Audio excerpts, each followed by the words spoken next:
E aí, tudo bem? Hoje a gente vai falar, né, sobre modelos de funções e só para começar esse vídeo, vamos relembrar mais ou menos o que é de fato uma função, né? Então, uma função, basicamente, o que ela faz é descrever um comportamento, né? Às vezes você expressa isso como se fosse uma ação sobre algo e geralmente essa ação ela recebe uma entrada e uma saída, né? Então, uma função justamente ela estabelece essa ação e uma relação entre uma entrada e uma saída. E geralmente ela responde a seguinte pergunta, né? O que um determinado sistema faz? Então, basicamente essa é a definição de função. Agora, o que que é, né, um modelo de função, né? Então, toda vez que você tem uma função de um sistema, né, e essas funções estabelecem relações umas com as outras, você pode desenhar um function model, né, um modelo de função. Então, basicamente, você tem várias funções dentro de um sistema que interagem umas com as outras.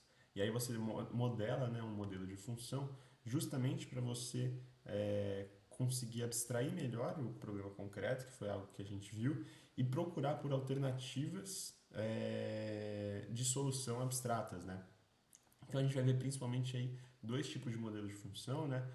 O flow oriented e o relation oriented, né? Um orientado ao fluxo e outro orientado às relações. Então eu vou colocar uma imagem aqui, né, para vocês entenderem, mas vamos falar aqui de um exemplo de uma máquina que descasca bananas, né? Bem exemplo mesmo, assim, né? Então você tem a situação é a seguinte: você tem muitas bananas que são jogadas fora todos os dias, né? Porque os supermercados não conseguem vendê-las mais, né? Ainda que elas sejam, né? Ainda sejam comestíveis, estejam em boas condições no geral, né? E aí o que a gente tem que fazer é basicamente desenvolver uma máquina que automaticamente separa essas bananas comestíveis das não comestíveis e descasca as que são comestíveis, né?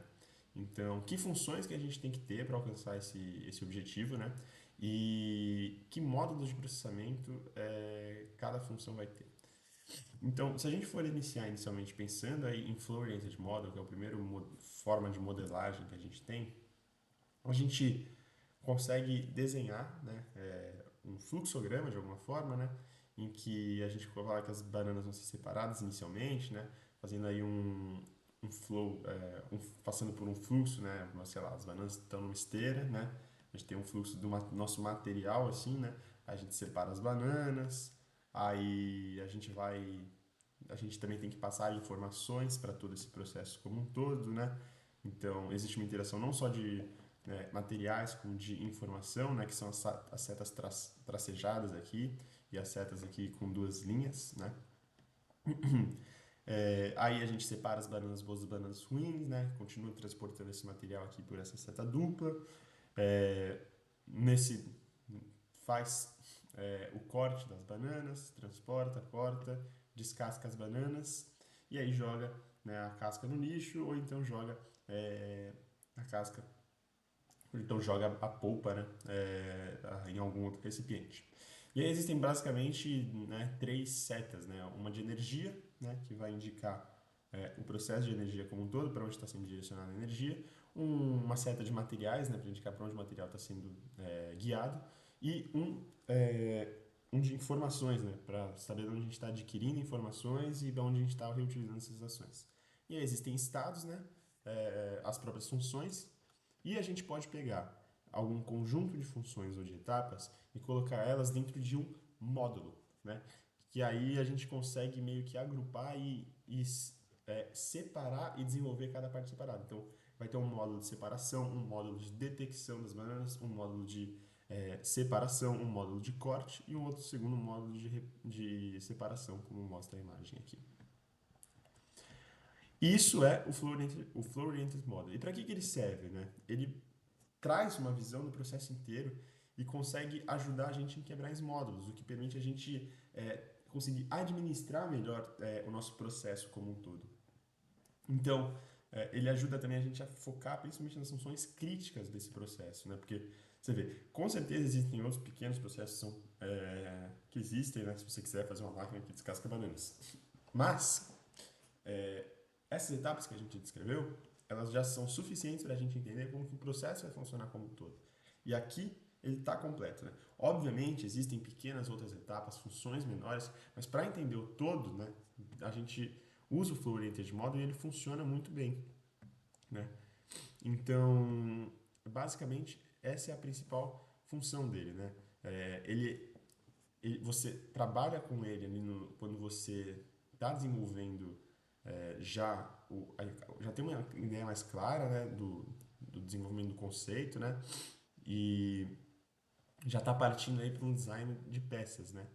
Então, basicamente você vai usar isso, né, nessas primeiras etapas de desenvolvimento e quando você é, quer desenvolver um produto que vai atuar em outro objeto, né? Então você passa ali os seus requisitos e o seu objetivo final e o que ele vai dar para você é realmente um modelo com as principais funções que são necessárias para você atingir esse objetivo, né? E um arranjo entre módulos e interfaces que você vai precisar fazer.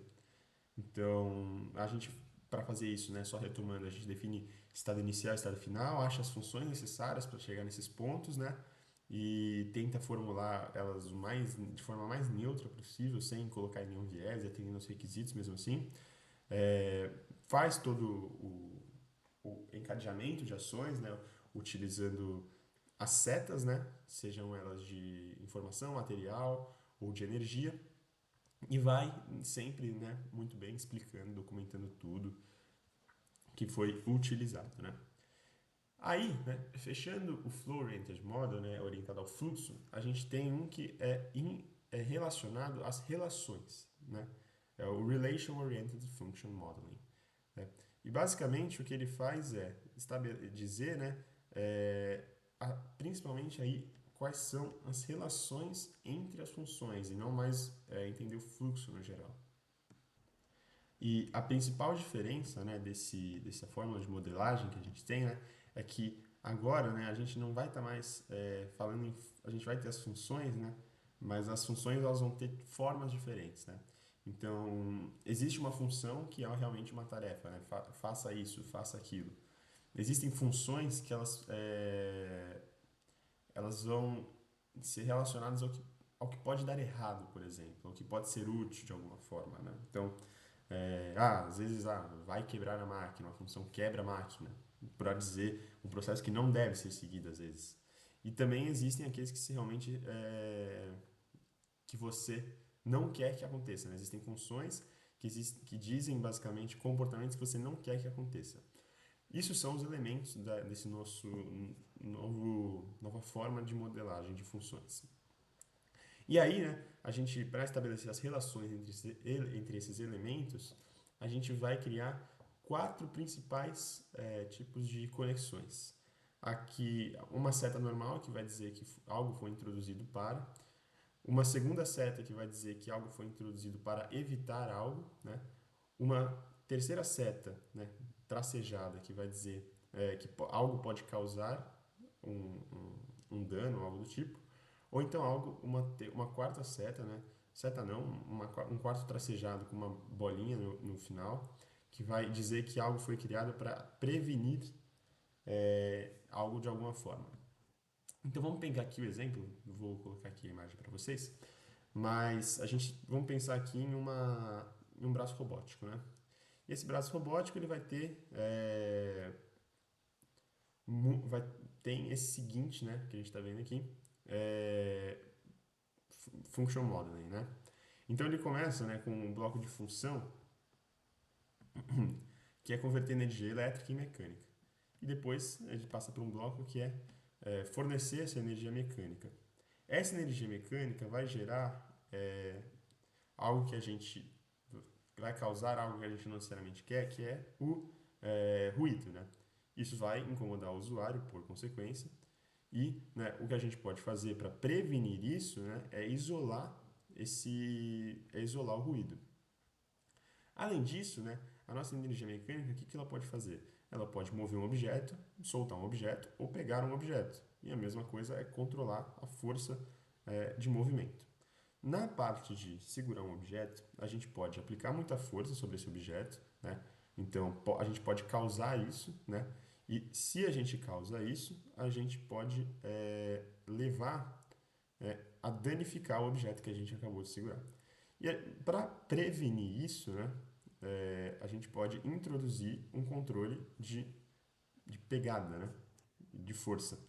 E aí a gente evita com que o nosso objeto aplique muita força sobre um determinado objeto.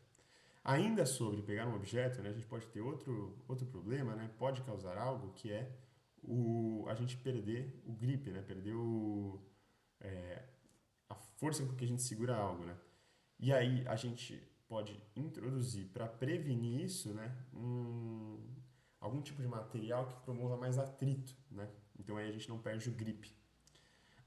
Sobre mover o objeto, a gente pode causar um movimento para uma posição errada. Isso pode causar também a gente de acertar, né, o usuário. E aí isso pode ou danificar o usuário ou então pode danificar o próprio objeto.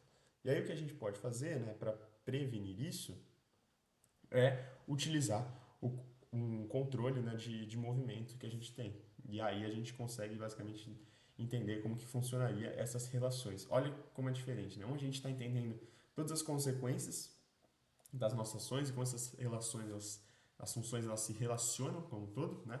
Mas é diferente do flow que a gente descreveu o processo como um todo. Então existe uma diferença aí, né?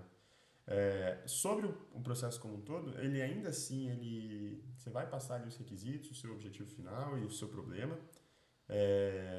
E aí pode ser que já exista uma function modeling, né? Já pode ter existido aí um projeto já das etapas a serem seguidas e no final você vai tirar justamente as funções relevantes de serem implementadas para você atingir o seu objetivo.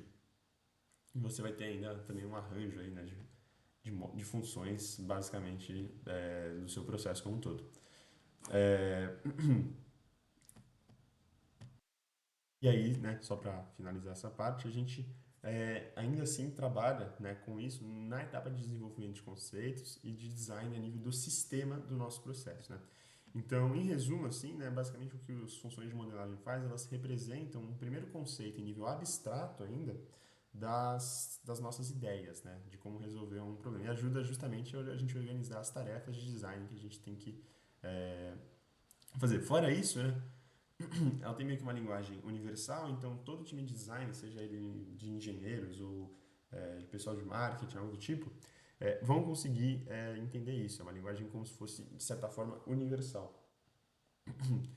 E ainda assim, né, ajuda a gente a prevenir, a gente pensar primeiro na solução, ajuda a gente a pensar no problema como um todo. Então, e aí a gente viu, né, basicamente, dois principais formas de modelagem de funções. E no primeiro, né, que era o Flow Oriented Function Models, né, a gente viu que ele foca muito no processo e tem, de certa forma, uma limitação, ele não incorpora essa compreensão, essa análise acerca dos problemas como um todo. E o Relation Oriented Model, né, a gente consegue concentrar nas condições e consequências que as nossas ações nos levam, né? Ele é bem mais preparado para você fazer uma análise dos problemas, né? E ele passa, né, por algumas, por, por algumas premissas aí, né, que são assumpções que você de algumas soluções como um todo. Então, com isso a gente encerra, né, o vídeo de hoje. Espero que vocês tenham gostado. Falamos aí um pouco sobre modelagem de funções, né? E vejo vocês aí no próximo vídeo. Um grande abraço e fui.